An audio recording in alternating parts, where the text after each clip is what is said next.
बहुत साल पहले एक छोटे से गांव में एक पुराना कुआं था। गांव वाले कहते थे कि उस कुएं में एक चुड़ैल का साया बसा हुआ है। कई साल पहले गांव में रेखा नाम की एक औरत रहती थी। उस पर जादू टोना करने का आरोप लगाया गया था। लोग कहते थे वो औरत अंधेरी रातों में बच्चों को उठा ले जाती थी और जंगल में उनकी बलि चढ़ाती थी। गुस्से में गांव वालों ने उसे जिंदा जलाकर उसी कुएं में फेंक दिया था। तब से अक्सर रात को कुएं से अजीब आवाजें आती थीं। औरत की चीखें, हंसी और कभी-कभी किसी के गाने की धुन। गांव वालों ने उस कुएं के पास जाना बंद कर दिया। लेकिन कुछ सालों बाद एक रात गांव का एक लड़का विक्रम अपने दोस्तों से बोला, चुड़ैल वुड़ैल कुछ नहीं होती, आज रात मैं तुम्हें वहां जाकर दिखाऊंगा। उसके दोस्तों ने उसे बहुत रोका, लेकिन विक्रम जिद्दी था। वो अकेला ही टॉर्च लेकर कुएं की तरफ निकल पड़ा।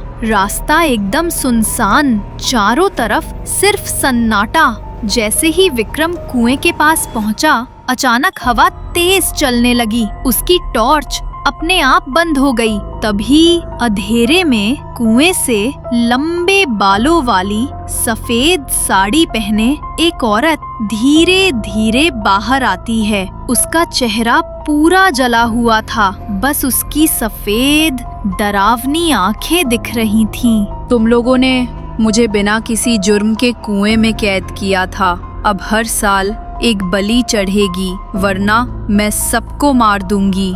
विक्रम डर से कांपने लगा। वह वहां से भागना चाहता था, लेकिन उसके पैर जमीन से चिपक गए। चुड़ैल उसके पास आई और उसके कानों में फुसफुसाई, आज से मेरा ये काम तू करेगा। अगले दिन गांव वाले विक्रम को कुएं के पास बेहोश पाते हैं। वो लोग उसे उठाकर उसके घर ले जाते हैं। होश आने पर वह सबको चुड़ैल की कही बातें बताता है। सब लोग उसकी बातें सुनकर बहुत डर जाते हैं, लेकिन वह सबको एक बात बताना भूल जाता है कि वह अब चुड़ैल के वश में है, क्योंकि उसे उस रात की कोई बात याद ही नहीं थी। लेकिन तब क्या होगा जब चुड़ैल उसे काबू करेगी?